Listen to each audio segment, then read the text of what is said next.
प्यारे बच्चों, आप सभी का हमारे चैनल पे बहुत बहुत स्वागत है। दोस्तों, आज के इस वीडियो के माध्यम से क्लास 10th के बच्चों के लिए गणित का पहला चैप्टर वास्तविक संख्या के बारे में स्टडी करने वाले हैं। और बच्चों, इस सेशन के माध्यम से हम सभी प्रश्नावली 1.1 को भी खत्म करेंगे, लेकिन उससे पहले हम ये समझते हैं कि वास्तविक संख्या होती क्या है, यानी कि संख्याओं की उत्पत्ति कहाँ से हुई है और कौन कौन सी संख्याएं हैं जो कि हमें इस वीडियो के माध्यम से पढ़ेंगे और इस चैप्टर में उसका इस्तेमाल भी किया गया है। तो बच्चों, सबसे पहले संख्याओं को समझने से पहले हमको अंक को समझना पड़ेगा। यानी अंक कहने का सेंस यहाँ पे होता है बच्चों डिजिट, यानी कि डिजिट क्या होता है, अंक क्या होता है, उसको समझेंगे, संख्या को समझेंगे।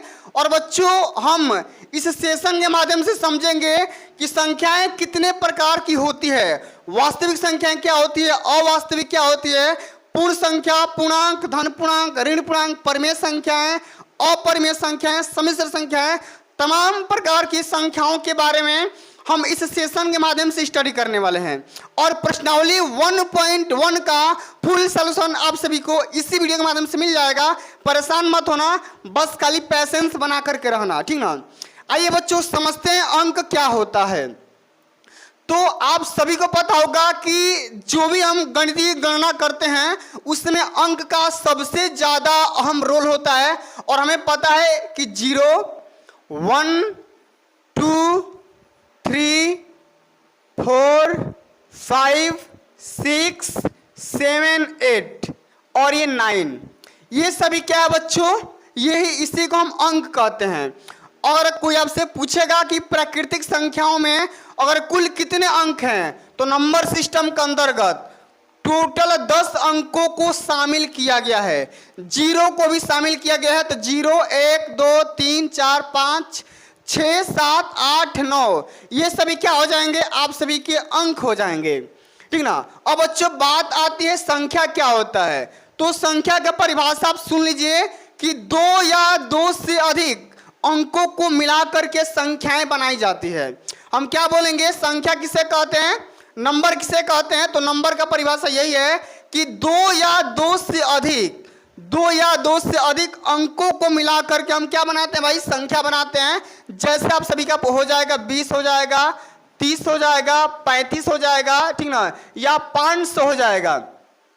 ये सभी क्या हो जाएगा बाबू, ये सभी आप सभी के संख्याएं हो जाएंगी, ठीक ना। इतना बात समझ में आ गया।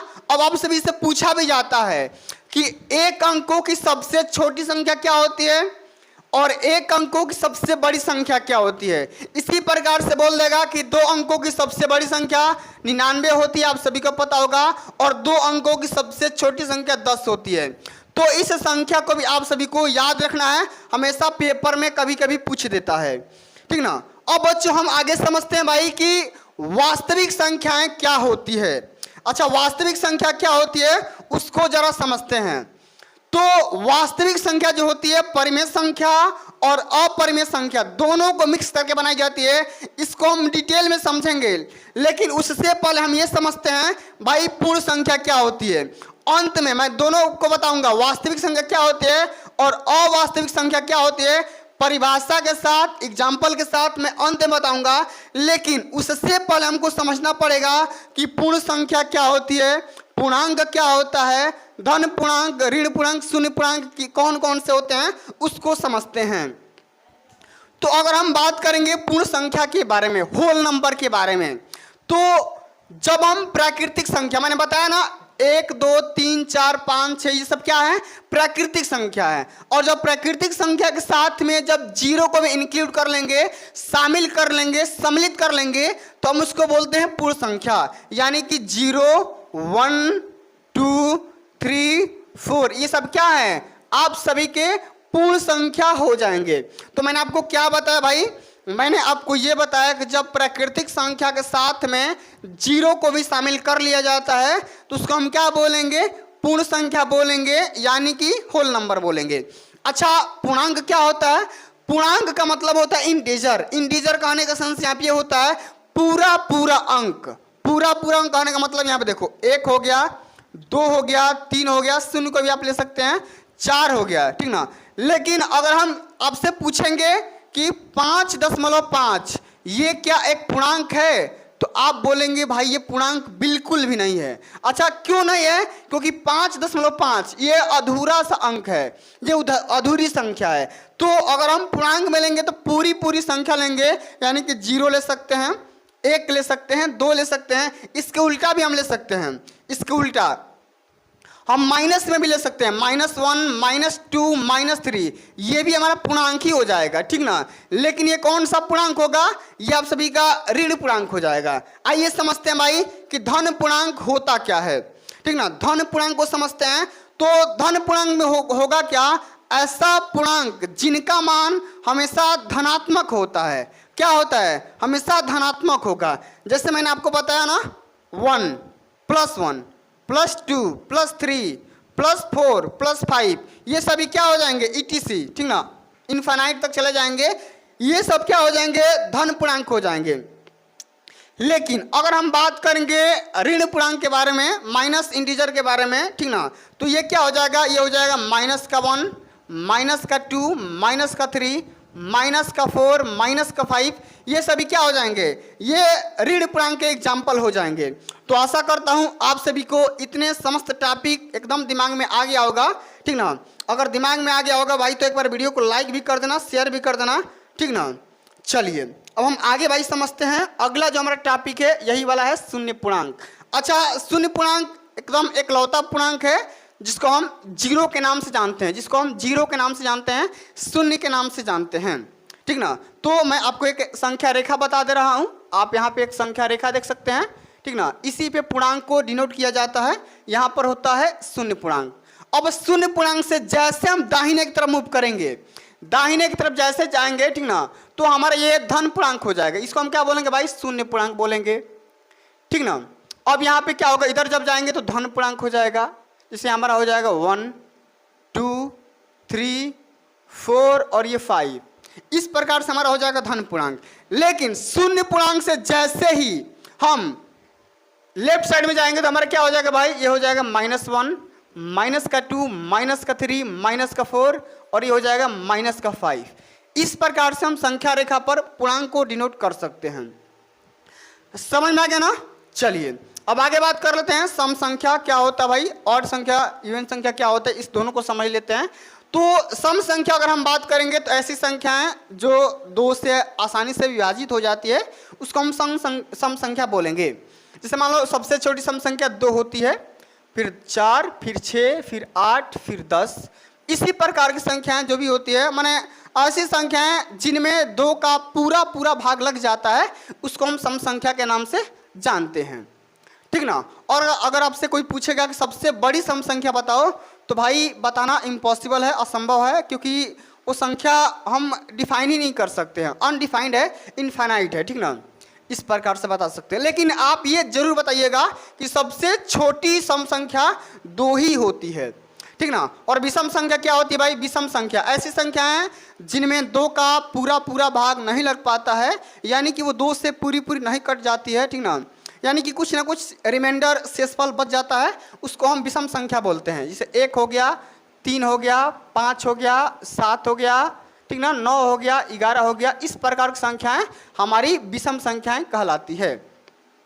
और सबसे छोटी विषम संख्या हमारी 1 होती है, और इसका भी सेम वही हाल है भाई। बड़ी संख्या बताना इम्पॉसिबल है, हम नहीं बता सकते हैं, अनडिफाइंड है, ठीक ना। अच्छा, अब भाज्य संख्या क्या होती है भाई? भाज्य संख्या तो ऐसी संख्याएं जिनका गुणनखंड कम से कम 2 से अधिक ही होनी चाहिए, या हम ये बोल सकते हैं जो एक और स्वयं के अलावा, एक और अपने आप के अलावा किसी और संख्या से भी कटे, किसी और संख्या से भी कट जाए, ठीक ना, उसको हम क्या बोलेंगे? भाज्य संख्या बोलेंगे। जैसे मान लो 4 है, सबसे छोटी भाज्य संख्या 4 है, इसके फैक्टर कम से कम 3 होने चाहिए। एक तो 1 से कटेगा, एक तो 2 से कटेगा, और तीसरा 4 से भी कट जाएगा। तो आपने देखा यहाँ पर 1 से भी कटा और स्वयं से भी कटा, और इस दोनों के अलावा हमने इस संख्या को कटाया भाई किससे? हमने कटा दिया इससे, 2 से। तो 1 और स्वयं के अलावा और किसी भी संख्या से कट जाए, यानी 2 से कट रही है ना, ये संख्या 2 से कट रही है ना, 4 2 बार में कट जा रही है, तो हम इसको क्या बोलेंगे भाई? भाज्य संख्या बोलेंगे। क्या बोलेंगे? एकदम भाज्य संख्या बोलेंगे। चलिए आगे हम बात करते हैं अभाज्य संख्याएं क्या होती है। तो ऐसी संख्याएं जो एक और स्वयं के अलावा किसी भी संख्या से ना कटे। देखो, एक से कटेगा और स्वयं से कटेगा, इसके अलावा इस संख्या से किसी भी संख्या से ये संख्या नहीं कटेगी। जैसे अगर हम बात करेंगे 2, ठीक ना, या हम बात करेंगे 3, तो 1 से भी कटेगा, 2 से कटेगा, 1 से कटेगा, 3 से कटेगा, ठीक ना। फिर यहाँ पे 4 को नहीं लेंगे, क्यों नहीं लेंगे? क्योंकि 4 भाज्य संख्या है, ठीक ना। ये 1 से कटेगा और स्वयं से कटेगा, उसके बाद ये 2 से भी कटेगा, उसके बाद हम 2, 3, 5 ले सकते हैं, फिर 7 ले सकते हैं, 11 ले सकते हैं, 13 ले सकते हैं। माने ऐसी संख्या है जो एक और स्वयं के अलावा किसी से ना कटे, उसको हम अभाज्य संख्या बोलेंगे, ठीक है ना। अच्छा, सह अभाज्य संख्या क्या होती है? सह अभाज्य संख्या का आप सभी के इस प्रश्नावली में यूज भी किया गया है। तो ऐसी संख्याएं, ऐसी दो संख्याएं, ऐसी हम दो भाज्य संख्याएं बोल सकते हैं जिनका अगर हम बात करेंगे HCF, ऐसी दो संख्याएं जिनका HCF कितना होता है भाई? 1 होता है। जिनका HCF 1 होता है उसको हम सह अभाज्य संख्याएं बोलेंगे। इस बात को हमेशा ध्यान में रखना है, ठीक है। अच्छा, परिमेय संख्या क्या होती है? परिमेय संख्या रेशनल नंबर। तो ऐसी संख्याएं जिन्हें हम आसानी से P/Q के रूप में व्यक्त कर सकते हैं उसको हम परिमेय संख्या यानी कि रेशनल नंबर बोलते हैं। इसको हम P/Q के रूप में व्यक्त कर सकते हैं भाई, ठीक ना। इस बात को ध्यान में आप सभी को रखना है। जहाँ पर एक कंडीशन भी होता है, Q का मान कभी भी 0 नहीं होना चाहिए, इसको हम परिमेय संख्या बोलेंगे। से हम 1/2 बोल दिया, 3/4 बोल दिया, 22/7 बोल दिया। इस प्रकार की जो भी संख्याएं होती है उसको हम परिमेय संख्या बोलेंगे। अच्छा, एक बात और बताओ, 0/1 परिमेय संख्या हो सकती है, लेकिन 1/0 कभी भी परिमेय संख्या नहीं होगा, क्योंकि 0 हमेशा होना ही नहीं चाहिए। Q का मान हमेशा कभी भी 0 होना ही नहीं चाहिए, ठीक है। इस बात को हमेशा ध्यान में रखना है। अच्छा, अपरिमेय संख्याएं क्या होती है भाई? इरेशनल नंबर क्या होती है? तो ऐसी संख्याएं जिन्हें हम P/Q के रूप में, P/Q के रूप में व्यक्त नहीं कर सकते हैं। इसका भी मान सेम टू सेम वही होता है, Q का मान हमेशा 0 नहीं होना चाहिए। तो P/Q के रूप में व्यक्त नहीं कर सकते हैं, उसको हम बोलते हैं अपरिमेय संख्याएं। कुछ ऐसी संख्याएं होती है जैसे सम्मिश्र संख्या में I का मान ले लो, ठीक ना। अगर हम यही बात बोलेंगे पाई का भी मान सेम टू सेम वही होता है, इसको हम व्यक्त नहीं कर सकते हैं, ठीक ना। तो जितने भी सिंबल होते हैं उसको हम परिमेय संख्या के रूप में व्यक्त नहीं कर सकते हैं। भले पाई के मान जो 22/7 होता है इसको हम परिमेय संख्या के रूप में व्यक्त कर दिया है, लेकिन पाई क्या है? एक अपरिमेय संख्या है, ठीक ना। अगर हम यही बात करेंगे भाई, तो अगर हम यही देखेंगे, इसे करड़ी में आप सभी का 5 हो गया, करड़ी में 2 हो गया, करड़ी में 3 हो गया, करड़ी में 5 हो गया, या करड़ी में 7 हो गया। ये सभी क्या है? ये सभी अपरिमेय संख्याएं हैं। क्या भाई? अपरिमेय संख्याएं हैं। तो ऐसी संख्याएं जिन्हें हम P/Q के रूप में व्यक्त नहीं कर सकते हैं उसको हम क्या बोलेंगे? उसको हम अपरिमेय संख्या बोलेंगे। और अपरिमेय संख्या भी सेम से वही कंडीशन है कि इसका मान Q का मान कभी 0 नहीं होना चाहिए। इस बात को हमेशा ध्यान में आप सभी को रखना है। तो बच्चों, हमने समझ लिया ना परिमेय संख्याएं क्या होती है और अपरिमेय संख्याएं क्या होती है। आइए अब हम समझते हैं वास्तविक संख्याएं क्या होती है, जो कि इस चैप्टर का नाम है, ठीक ना, वास्तविक संख्याएं, ठीक ना। तो अगर हम बात करेंगे भाई, संख्याएं मेनली 2 ही प्रकार की होती है।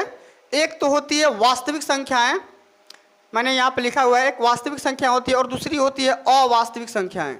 क्या होती है? अवास्तविक संख्याएं,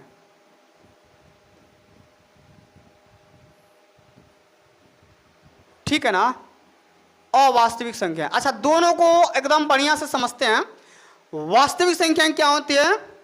तो ऐसी संख्याएं जो परिमेय संख्या से बनी होती है उसको हम वास्तविक संख्याएं बोलेंगे।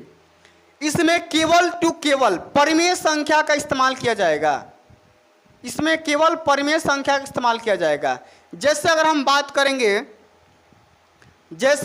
करेंगे परिमेय और प्लस में, एक मिनट, परिमेय संख्या हो जाएगा और प्लस में अपरिमेय संख्या हो जाएगा, दोनों को मिक्स करके बनाएंगे। अच्छा देखिए कैसे, परिमेय संख्या मैंने ले लिया 2 और प्लस अपरिमेय संख्या ले लिया मैंने करड़ी में 3, तो 2 प्लस करड़ी में 3, इस जो भी संख्याएं बनी इसी संख्या को हम क्या बोलेंगे? वास्तविक संख्या बोलेंगे, यानी कि रियल नंबर बोलेंगे। क्या बोलेंगे भाई? रियल नंबर बोलेंगे। इस बात को हमेशा ध्यान में रखना। मैंने क्या बताया, वास्तविक संख्याएं क्या होती है, तो ऐसी संख्याएं जो परिमेय संख्या और अपरिमेय संख्याएं दोनों संख्या को मर्ज करके मिला करके बनाई जाती है, या हम घटा भी सकते हैं। यहाँ पर देखो 2 माइनस करनी में 3 या 2 प्लस करनी में 5, ठीक ना, इस प्रकार की, या 2√5, क्या बोलेंगे 2√5, ये भी क्या है, एक वास्तविक संख्या है। क्या है, एक वास्तविक संख्या है। लेकिन अवास्तविक संख्या क्या होती है, यहाँ पे देखो a प्लस आई बी का फॉर्म होता है ना, a प्लस आई बी, ये कॉम्प्लेक्स नंबर बोलते हैं। इसको क्या बोलते हैं भाई, कॉम्प्लेक्स नंबर बोलते हैं। अवास्तविक बोलो या कॉम्प्लेक्स बोलो, सम्मिश्र संख्या बोलो, तो हम लोग भाई क्लास 10th में वास्तविक संख्या के बारे में केवल स्टडी करना है, अवास्तविक संख्या के बारे में हम स्टडी करेंगे क्लास 11th में, ठीक ना। जैसे यहाँ पे हो गया 2 प्लस 4i, ठीक ना, ये सब क्या हो जाएगा, अवास्तविक संख्या का स्वरूप हो जाएगा, यानी कि एग्जाम्पल हो जाएगा। तो हमने पूरा ओवरव्यू के माध्यम से ये समझ लिया भाई कि वास्तविक संख्या क्या होती है, अवास्तविक संख्या क्या होती है, और पूरा बढ़िया से इसका डाटा समझ लिया।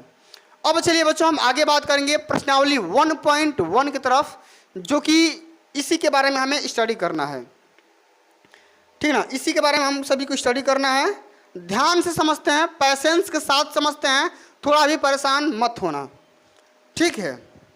चलिए हमारा पहला क्वेश्चन पूछा गया है कि निम्नलिखित संख्याओं का HCF ज्ञात करने के लिए यूक्लिड विभाजन एल्गोरिदम का प्रयोग कीजिए। एक आपका प्रमेय है यूक्लिड विभाजन एल्गोरिदम। थोड़ा सा समझ लेते हैं कि यूक्लिड विभाजन एल्गोरिदम के माध्यम से हम करते क्या हैं, इसका प्रोसेस क्या है। तो भाई समझते हैं थोड़ा सा प्रोसेस इसका, देखो उसके बाद हम सवाल कॉल करेंगे। यूक्लिड विभाजन प्रमेय या एल्गोरिदम, कुछ भी बोलो, बात दोनों सेम ही है। इसमें होता क्या है, इस विधि के माध्यम से हम मशक ज्ञात करते हैं, यानी कि दो संख्याओं का हम HCF कैलकुलेट करते हैं। इसे मान लो कोई दो संख्या है a और b, इस दोनों संख्याओं का हमें HCF ज्ञात करना है। क्या करना भाई, HCF ज्ञात करना है a और b का। तो आपको पता होना चाहिए कि इसमें बड़ी संख्या और छोटी संख्या तो आप आसानी से पता कर सकते हैं, a is greater than b, ठीक ना। तो आप कोई भी बड़ी संख्या मान सकते हो। तो यूक्लिड विभाजन एल्गोरिदम यही कहता है कि हम इसका जो रूप होगा, ठीक ना, आप सभी को पता होगा कि भाज्य बराबर क्या होता है, भाज्य बराबर होता है भाजक गुणे भागफल प्लस में होता है भाई शेष। क्या होता है, शेषफल होता है। अब देखो जब भाग करेंगे, जैसे मान लो मैंने a को मान लिया, मैंने 4 और b को मान लिया मैंने 2। अब 2 से 4 में भाग करेंगे तो 2 बार जाएगा ना, और ये क्या हो जाएगा भाई, 4 बार में कट जाए, माने 2 बार में कट जाएगा, शेषफल इसका 0 आ जाएगा। तो यूक्लिड विभाजन प्रमेय का इसी का एक स्वरूप है, बोल दिया। इसमें भाज्य क्या है, 4 है भाज्य, भाजक क्या है भाई 2 है, भागफल भी आपका 2 है, और प्लस में शेषफल आपका 0 है। तो इसी को डिफाइन करने के लिए यूक्लिड विभाजन एल्गोरिदम का प्रयोग करते हैं, और यहाँ पे ABC का मान रख सकते हो। तो हो जाएगा a बराबर b into Q plus r हो जाएगा, ठीक ना। इसी को हम क्या बोलते हैं, इसी फॉर्म को हम बोलते हैं यूक्लिड विभाजन प्रमेय। अब देखो इसी के माध्यम से देखो q क्या है, कोसेंट है, यानी कि आप सभी का भागफल है, r क्या है, रिमाइंडर है, यानी कि आपका शेषफल है। तो एक बात आप सभी को पता होना चाहिए, जो भी आपका शेषफल होगा ना, शेषफल जो भी बचेगा, ठीक ना, शेषफल जो भी बचेगा इस b से हमेशा छोटा ही होना चाहिए, b हमेशा छोटा होना ही चाहिए r, ठीक ना। r का मान हमेशा b से हमेशा छोटा ही होना चाहिए, ठीक ना। यहाँ पर देखे होंगे कि ये जो आपका शेषफल का मान है भाई, इससे क्या है, इससे हमेशा छोटा, इससे हमेशा छोटा ही है, इससे नहीं, इससे। तो इसी फॉर्म को बोलते हैं यूक्लिड विभाजन प्रमेय, ठीक है। आशा करता हूँ समझ में आ गया होगा। अब चलिए सवाल को हम आसानी से हल करते हैं। हमारा सवाल दिया गया है 135 और 225 का आपको मशक याद करना है। दो संख्याएं दे रखी है, हम इसका सलूशन समझते हैं भाई कैसे हल करेंगे, ठीक है। चलिए HCF आपको ज्ञात करना है, किसका, एक तो आप एक ज्ञात करना है 135 और 225 का। और हमने यहाँ पर एक चीज़ नोटिस कर रहे हैं हम लोग कि जो 225 है वो 135 से बड़ा है। एकदम बेसिक से समझते हैं, ध्यान से समझते हैं, थोड़ा सा भी परेशान नहीं होंगे। तो हम 225 को ए मान लेते हैं और इसको हम बी मान लेते हैं, ठीक ना। अब देखो बच्चों होता क्या है, यूक्लिड विभाजन प्रमेय के माध्यम से यहां पर लिख देंगे यूक्लिड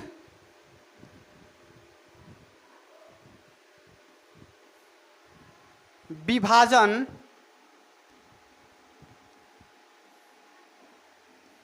प्रमेय से,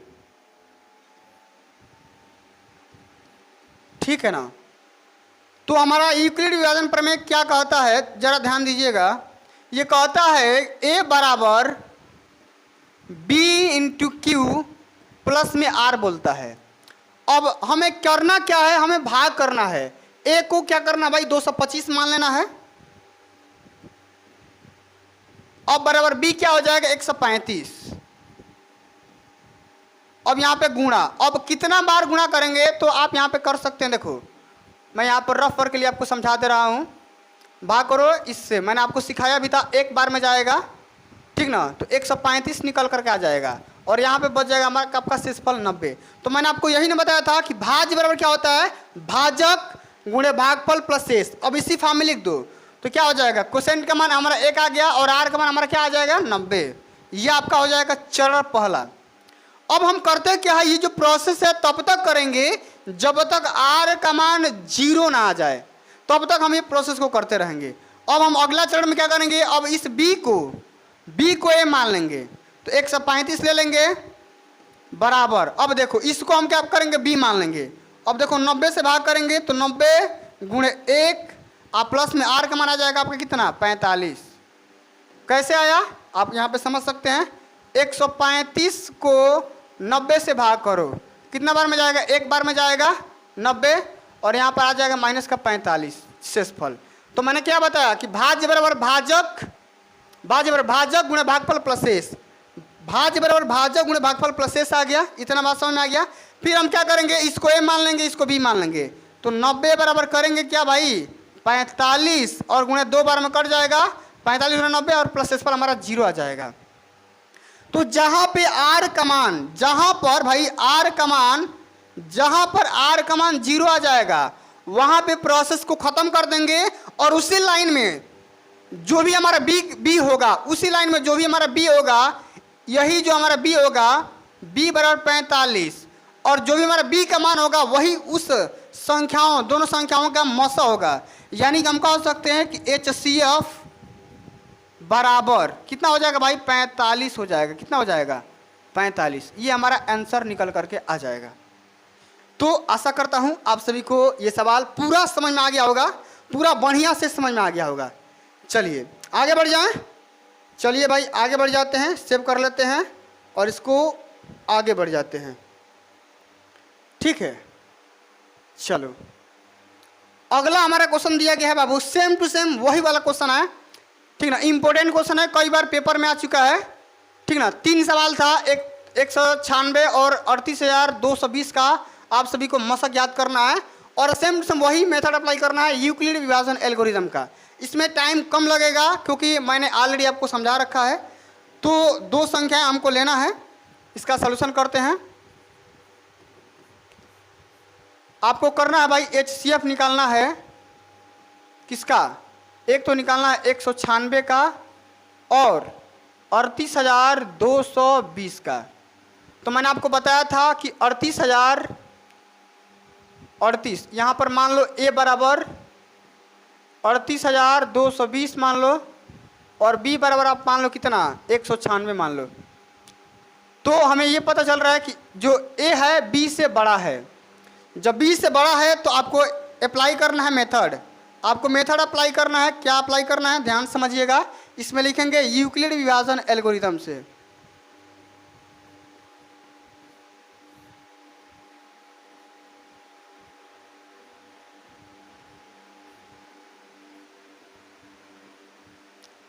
ठीक है। अच्छा भाई प्रोसेस क्या बोलता है, आप सभी को पता होगा।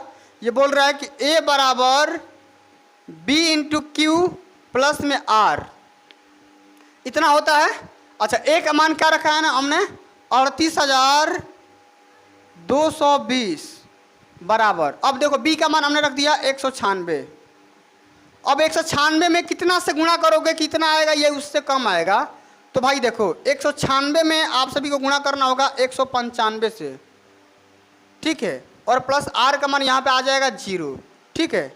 इतना बार में आप सभी को हल करना होगा। अब जब आर का मान जब 0 आ गया भाई, तो आपको प्रोसेस को छोड़ देना वहीं पे, और मैंने आपको बताया था कि उस लाइन में जो भी आपका बी का मान होगा, बी का मान ही क्या होगा भाई, HCF होगा आपका। क्या हो जाएगा, HCF बराबर क्या हो जाएगा 196। यह आपका क्या हो जाएगा आंसर,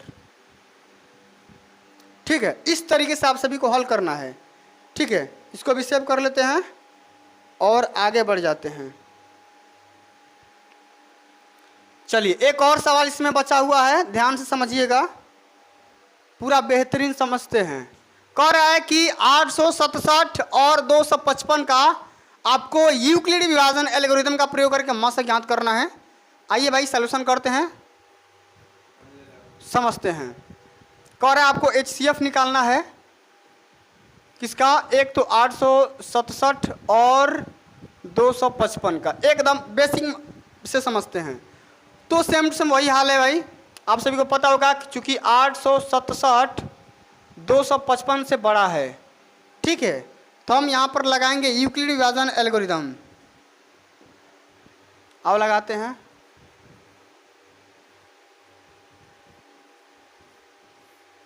यूक्लिड विभाजन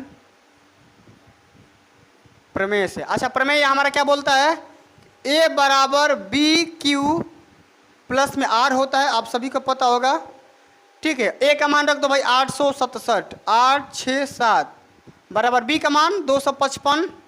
अब गुणा करो, 3 बार में करो गुणा, तो ये आ जाएगा 3, अब प्लस में आपका रिमाइंडर कितना बच जाएगा, तो आप सभी का यहाँ पे देखो, जब हम 3 बार में गुणा करेंगे तो रिमाइंडर हमारा बच जाएगा 102। कितना बच जाएगा 102, ठीक है। इतना चीज 102 बच जाएगा,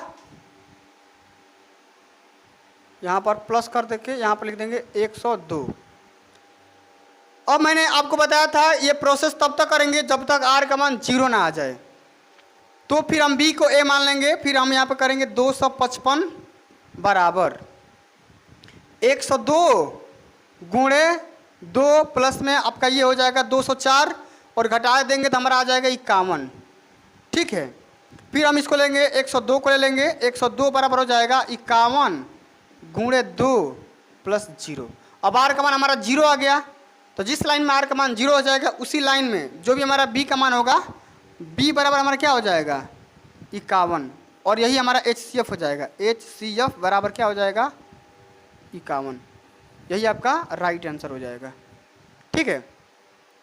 तो प्यारे साथियों, हमने बहुत ही शानदार तरीके से समझा कि किस तरीके से यूक्लिड विभाजन एल्गोरिथम का प्रयोग करके 2 संख्याओं का मसा कैसे कैलकुलेट कर सकते हैं, ठीक है।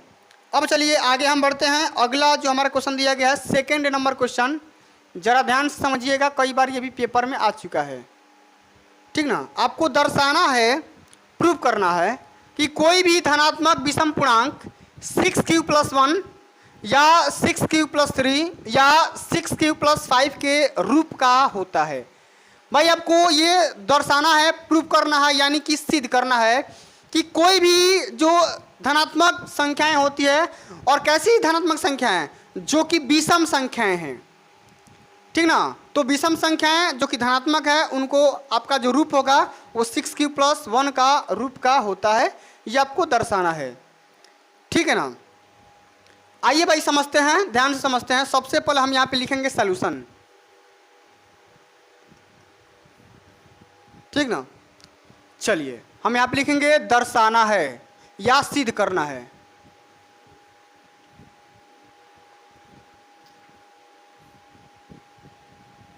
दर्शाना है, मान लेते हैं कोई भी a बराबर 6q + 1 या 6q + 3 या 6q + 5 करूँ, ठीक है। हमें इस बात को प्रूफ करना है। हमको दर्शाना यही है कि a बराबर 6q+1 या 6q+3 या 6q+5 का रूप का होता है। तो बच्चों सबसे पहले हम करेंगे क्या, हम मान लेंगे इस बात को, हम मान लेंगे कि माना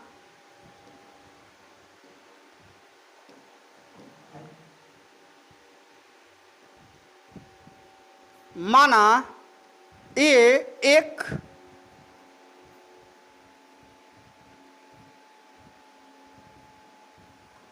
धनात्मक विषम पूर्णांक है।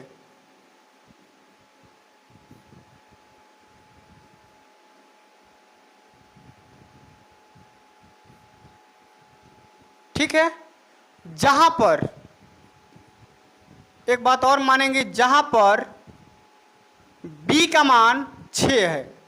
यहां पर देख रहे हो ना, a बराबर bq+r का रूप का होता है, तो इसे कंपेयर करेंगे तो b का मान हमेशा 6 निकल करके आएगा।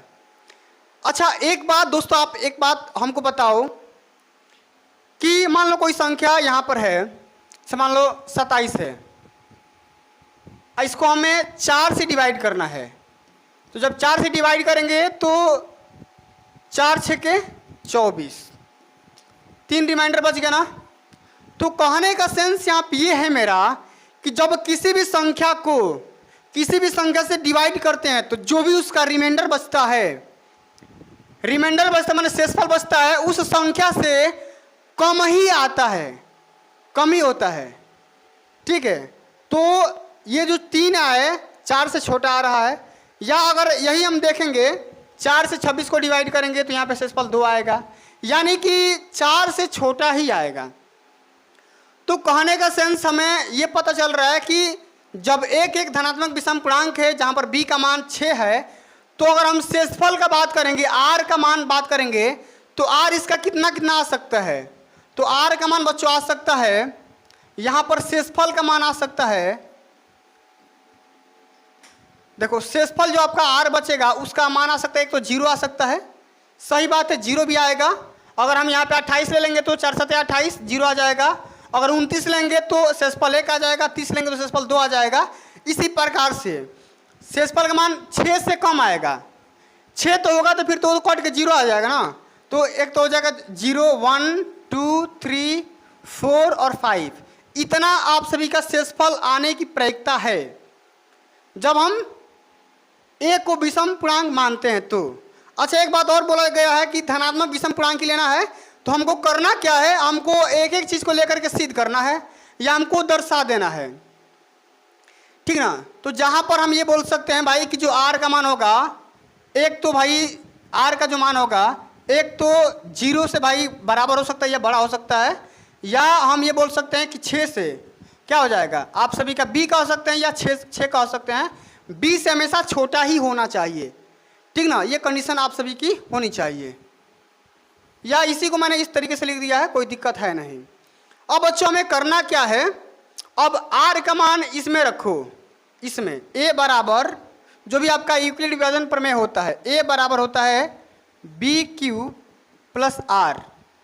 तो a का मान भाई रखो a बराबर अगर रखते हैं तो क्या हो जाएगा, b मतलब आपको लेना है 6।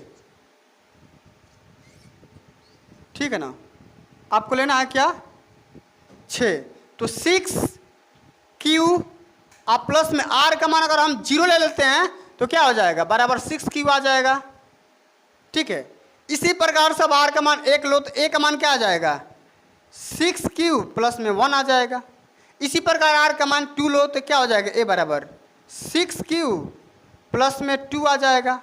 फिर अगर r का मान 3 लेते हैं तो 6q प्लस में 3 आ जाएगा। इसी प्रकार से 4 लेते हैं r का मान तो क्या हो जाएगा, 6q प्लस 4 आ जाएगा। इसी प्रकार से a बराबर अगर r का मान 5 लेते हैं तो कितना आ जाएगा, 6q प्लस 5 आ जाएगा। एक बात दोस्तों ध्यान देने वाली बात यहाँ पर यह है, अगर q का मान 1 रखो, 2 रखो, 3 रखो, 4 रखो, कुछ भी रखते हैं तो a का मान क्या आएगा। अच्छा यहाँ पर ध्यान दो, जैसे मान लो कि मैंने आपको बताया था 4 से आपको 27 में डिवाइड करना है या 28 में डिवाइड करना है। ठीक ना, तो क्या हो जाएगा, 4 7 28, शेषफल कितना आ गया जीरो आ गया। तो ये संख्या क्या हो, ये संख्या ए का मान क्या आया, ए का मान क्या आया, सम आ गया ना, सम आ गया। लेकिन यही कंडीशन अगर हम लेंगे 29 के साथ, एक ही कंडीशन को समझते हैं, 4 ही लेते हैं तो 4 7 28, शेषफल आ गया 1। तो ये संख्या क्या हो गया, ये संख्या आ गया विषम। तो कहने का सेंस यहाँ पे है कि जब आर का मान जब जीरो लेंगे तो ये संख्या क्या हो जाएगा, ये संख्या हमेशा सम आएगा। ठीक है, हमेशा सम आएगा। ठीक है, ये संख्या क्या हो जाएगा, सम आएगा। ठीक है, लेकिन जब r का मान 1 लेते हैं तो ये संख्या क्या आएगी आप सभी के, विषम आएगी। क्या आएगी, विषम। अच्छा, विषम कैसे पता चल रहा है, यहाँ पे देखो 29 विषम है, 29 विषम है। इसी प्रकार से जब r का मान 2 लेंगे, r का मान 2 लेंगे तो r का मान 2 ले लेते हैं, यहाँ पे 2 बचाना है कैसे भी करके, तो यहाँ पे हमको क्या करना पड़ेगा, 30 लेना पड़ेगा। ठीक ना। अब देखो 4 से कर दो तो 7 बार में करते हैं तो 28 बार में कट जाएगा। यहाँ पर r का मान 2 आ गया है। तो जब r का मान 2 आया तो यहाँ पर a का मान कितना आ गया भाई, 30 आ गया। और 30 कैसी संख्या है, सम संख्या है। तो यहाँ पर ये संख्या क्या हो जाएगा, सम आ जाएगा। ठीक है, इसी प्रकार से जब r का मान 3 लेते हैं तो ये संख्या हमारा विषम आ जाएगा। जैसे 1 लिए है तो r का मान 3 लेंगे, यहाँ पर अगर 3 लेंगे तो यहाँ पर 1 जोड़ दो भाई, 31 हो जाएगा। तो ये हमारा विषम संख्या हो जाएगा। सेम टू सेम अगर r का मान 4 लेते हैं तो यह संख्या सम आ जाएगा, और 5 लेते हैं तो क्या आ जाएगा, हमारा विषम आ जाएगा। तो बच्चों हम एक बात नोटिस कर रहे हैं, अब एक बात नोटिस हम ये कर रहे हैं कि जब r का मान 1 लें या 3 लें या 5 लें, उस कंडीशन में हमारा ये जो a का मान है, a का मान है क्या है, a का मान धनात्मक विषम पूर्णांक है। और हमको यही सिद्ध करना था कि कोई भी धनात्मक पूर्णांक का जो स्वरूप होगा, रूप होगा, वो 6³+1 या 6³+3 या 6³+5 के रूप का होता है। 6³+1 विषम, 6³+3 विषम, 6³+5 विषम, इसी के रूप का होता है। आगे समझ में ना, यही आपको क्या करना था भाई, प्रूव करना था। यहाँ पर लिख दो प्रूव्ड। ठीक है, आशा करता हूँ आप सभी को ये वाला भी क्वेश्चन समझ में आ गया होगा।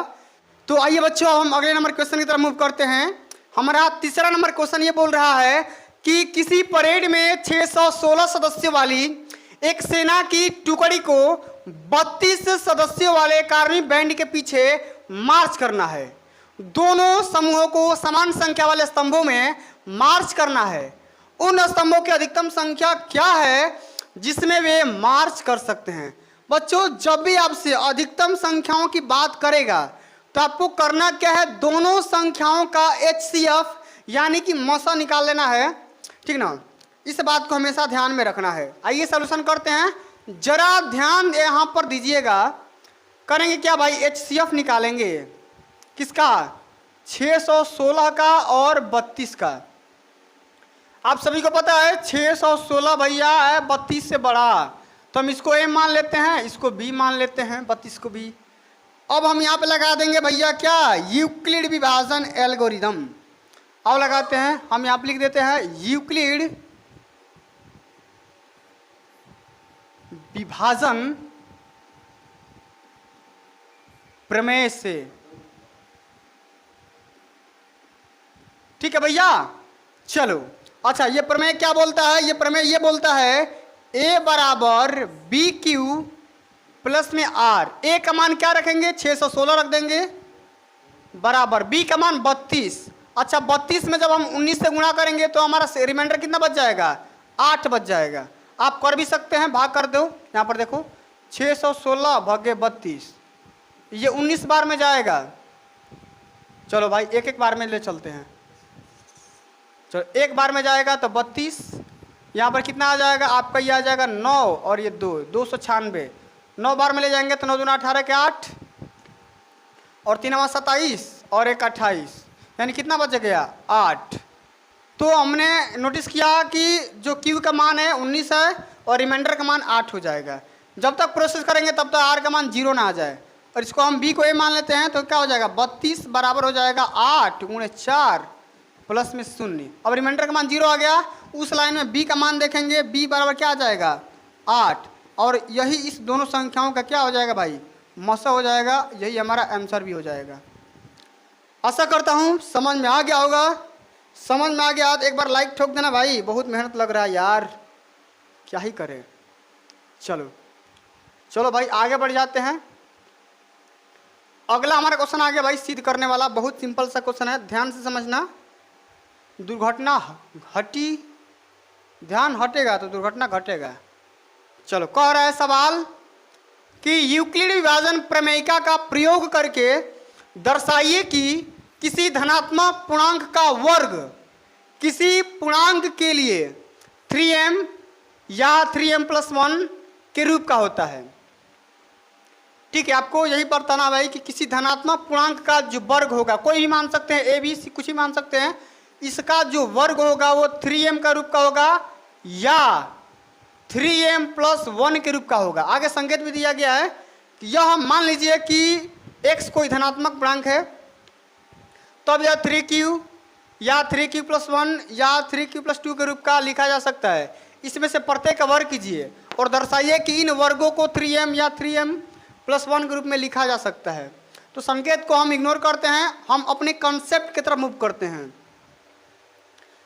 आइए सबसे पहले बच्चा हम करेंगे क्या, सॉल्यूशन। हम सबसे पहले भाई देखो, मैंने आपको यही बताया था कि आपको ये मान लेना है कि माना एक कोई धनात्मक संख्या है या धनात्मक पूर्णांक है, आपको ये मानना पड़ेगा। आओ भाई सबसे पहले हम यहाँ पे मान लेते हैं, माना ए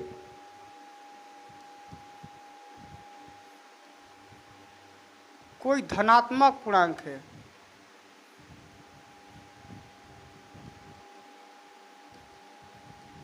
अच्छा सवाल में हमको सिद्ध करना है, ठीक है, एक मिनट, हम पहले इसी बात को लिख दे रहे हैं कि हमें सिद्ध करना है।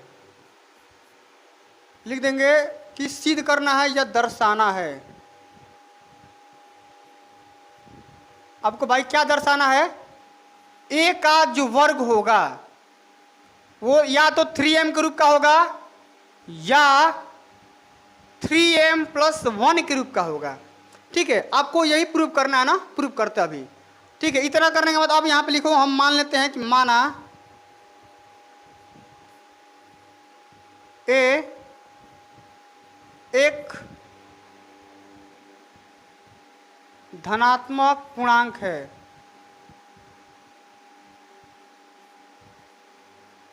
ठीक है, चलो भाई मान लेते हैं।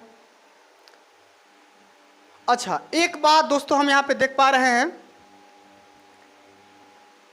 यूक्लिड विभाजन का जब हम प्रयोग कर रहे हैं तो a बराबर हो रहा है यहाँ पे 3m या 3m+1। तो यहाँ पर अगर हम बात करेंगे, यहाँ पर देखेंगे तो b का मान यहाँ पर क्या हो जाएगा, b का मान यहाँ पर हो जाएगा बाबू, b का मान हो जाएगा 3, b का मान क्या हो जाएगा, ये हो जाएगा 3। अच्छा जब b का मान 3 हो जाएगा तो मैंने आपको जस्ट अभी बताया था, तो r का मान यहाँ पर क्या क्या होना चाहिए, r का मान एक तो 0 होना चाहिए, एक तो 1 होना चाहिए, एक 2 होना चाहिए, इतना होना चाहिए। सॉरी भाई, इतना आपको होना चाहिए। अब करना क्या है, हमें r का मान 0, 1 और 2 रख करके सिद्ध करते हैं। तो मैंने आपको बताया था यूक्लिड विभाजन प्रमेय के माध्यम से, हम यहाँ पे लिख दे रहे हैं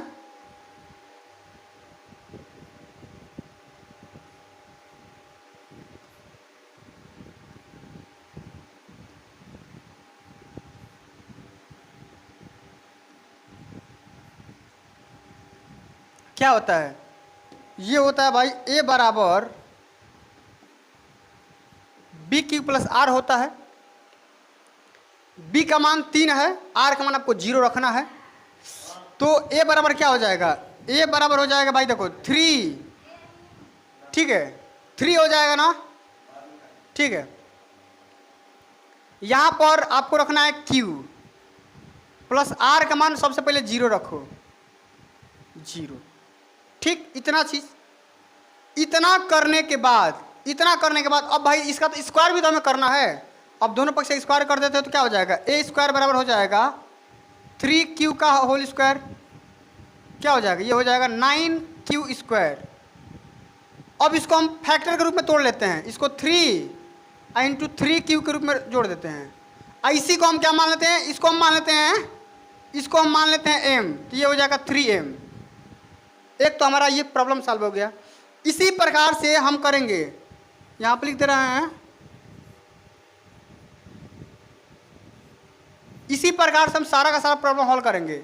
अब r का मान 1 करेंगे, 3q प्लस में 1 आ जाएगा और स्क्वायर कर देते हैं तो क्या हो जाएगा, a स्क्वायर हो जाएगा 3q प्लस 1 का स्क्वायर, 1 का स्क्वायर, तो ये कितना हो जाएगा, अब करो भाई क्या हो जाएगा, ये हो जाएगा 9q स्क्वायर प्लस ये हो जाएगा 6q प्लस 1। देखो ये होता है a स्क्वायर, तो 3q का क्या हो जाएगा 9q square plus b square plus 2ab, माने 2 गुणे 3q का हो जाएगा 6q हो जाएगा। अब इसको हम लिख सकते हैं, देखो इसको हम इसमें 3 कामन ले लो तो ये हो जाएगा 3 और यहाँ पे हो जाएगा 3q स्क्वायर आप प्लस में 2q आप प्लस में यहाँ पर 1। अब इसी को हम मान लेते हैं m, तो ये क्या हो जाएगा 3m प्लस 1, 3m प्लस 1। तो भैया आपको तो यही सिद्ध करना है कि किसी भी कोई भी धन पूर्णांक है उसका स्क्वायर किस फॉर्म में होता है, एक तो 3m के फॉर्म में होता है, एक तो 3m प्लस 1 के फॉर्म में होता है। यही तो आपको प्रूव करना है। आइए बच्चों अब हम क्वेश्चन नंबर 5 की तरफ मूव करते हैं। हमारा अगला क्वेश्चन क्या बोल रहा है, जरा ध्यान से समझिएगा कि यूक्लिड विभाजन प्रमेयिका का प्रयोग करके दर्शाइए कि किसी धनात्मक पूर्णांक का घन 9m या 9m प्लस 1 या 9m प्लस 8 के रूप का होता है। तो बच्चों जो आपका ये क्वेश्चन दिखाई दे रहा है same to same question number 4 के तरह ही है, बिल्कुल वैसा ही क्वेश्चन है, लेकिन इसमें आप सभी को घन करना है, क्यूब करना है। तो कैसे हल करेंगे जरा यहाँ पर ध्यान दीजिएगा, एक कदम बेसिक मेथड से समझते हैं, ठीक ना। आपको दर्शाना है, प्रूव करना है, हम यहाँ पे लिख देंगे प्रूव दैट। क्या दर्शाना भाई कि a क्यूब बराबर 9m या 9m प्लस 1 या 9m प्लस 8 के रूप का होता है, ये आपको दर्शाना है, ठीक ना। हम यहाँ पे मान लेते हैं कि माना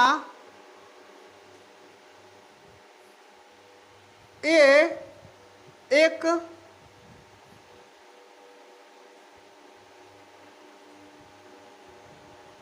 धनात्मक पूर्णांक है,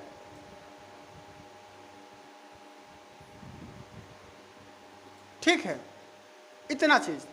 अब बच्चों जब हम मानते हैं कि धनात्मक पूर्णांक है और यहाँ पे हमारा a का मान भी दे रखा है, तो हम ये मानते हैं कि इसमें हमारा b का मान क्या हो जाएगा, इसमें हमारा b का मान हो जाएगा भाई 9। अच्छा जब b का मान 9 होगा तो रिमाइंडर r का मान क्या हो सकता है, r का मान बच्चों हो सकता है या तो आपका 0 1 2 3 4 5 6 7 8 तक हो सकता है, रिमाइंडर का मान इतना हो सकता है, लेकिन आपको 0 1 2 रखेंगे तो आपका इसी में से सलूशन हो जाएगा। अब हम करेंगे क्या, बारी बारी से इस r का मान रखते हैं, तो हमारा a का मान क्या हो जाएगा, a बराबर क्या होता है यूक्लिड विभाजन एल्गोरिथम के माध्यम से a बराबर होता है b q plus r, b q plus r होता है, r का मान 0 रखेंगे, b का मान 9 रखेंगे, a बराबर क्या हो जाएगा 9q और प्लस में r का मान क्या हो जाएगा 0, तो a बराबर क्या हो जाएगा 9 इंटू क्यू हो जाएगा।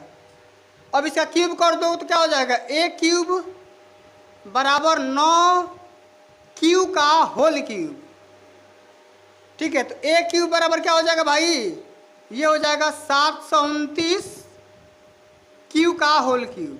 अच्छा a क्यूब बराबर आप क्या लिख सकते हैं, इसको हम लिखने का तरीका देखो, इसको हम लिख सकते हैं 9 इंटू 81 q का क्यूब। अच्छा अब a क्यूब बराबर क्या कर सकते हैं, इसी को अब इस बीच वाले चीज़ को हम m मान लेंगे, तो क्या हो जाएगा 9m। तो हमको यही सिद्ध करना है एक धनात्मक पूर्णांक है जिसका क्यूब क्या होगा 9m के फॉर्म में होगा। तो पहला मैंने सिद्ध कर दिया। इसी प्रकार से सेम टू सेम लिख देंगे। इसी प्रकार से हम सिद्ध कर देंगे जब r का मान 1 रखेंगे, r का मान 1 रखेंगे और b का मान 9 रखेंगे तो हमारा a का मान क्या आ जाएगा, a का मान आ जाएगा 9 क्यूब प्लस में 1। अब इसका क्यूब कर दो तो क्या हो जाएगा, a क्यूब बराबर 9 क्यूब प्लस 1 का होल क्यूब। ठीक है ना। अब चलिए भाई, अब इसमें करेंगे क्या, a क्यूब बराबर हल कर ले तो ये क्या हो जाएगा 729 Q cube plus 1 a cube plus b cube plus 3ab तो 27 हो जाएगा।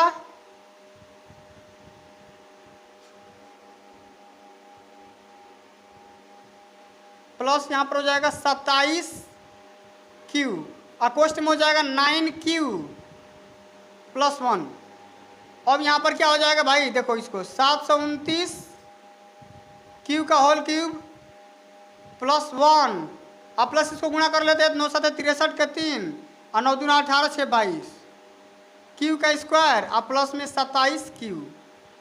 अब करेंगे क्या, सब में 9 कॉमन कर लेते हैं। ठीक है ना।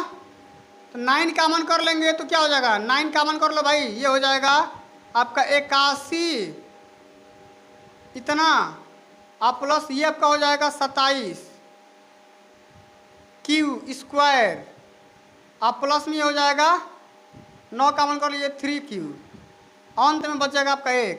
अब इस बीच वाले चीज़ को m मान लो तो क्या हो जाएगा 9m प्लस में 1 हो जाएगा।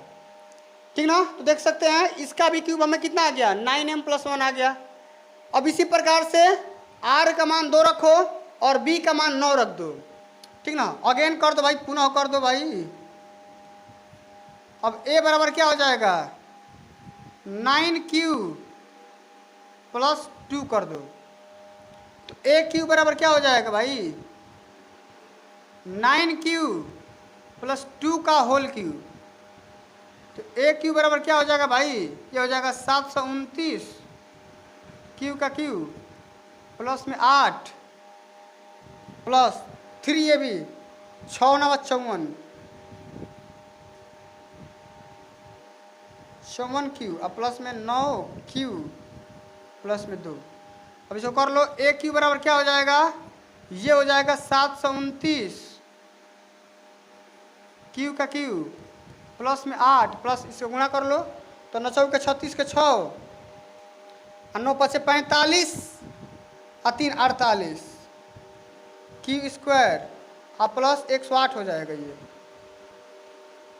अब इसमें भी क्या करो भाई, 9 को कॉमन कर लो तो a क्यू बराबर क्या हो जाएगा, अब ये हो जाएगा आप सभी का 81 क्यू क्यू प्लस ये आपका हो जाएगा 54 क्यू स्क्वायर अब प्लस में हो जाएगा आप सभी का ये हो जाएगा, ये 9 से करोगे तो 9 12 क्यू और प्लस में बच जाएगा 8। तो a क्यू बराबर क्या हो जाएगा 9, इसको बीच वाले को m मान लो और प्लस में 8, ये क्या हो जाएगा हैंस प्रूव्ड।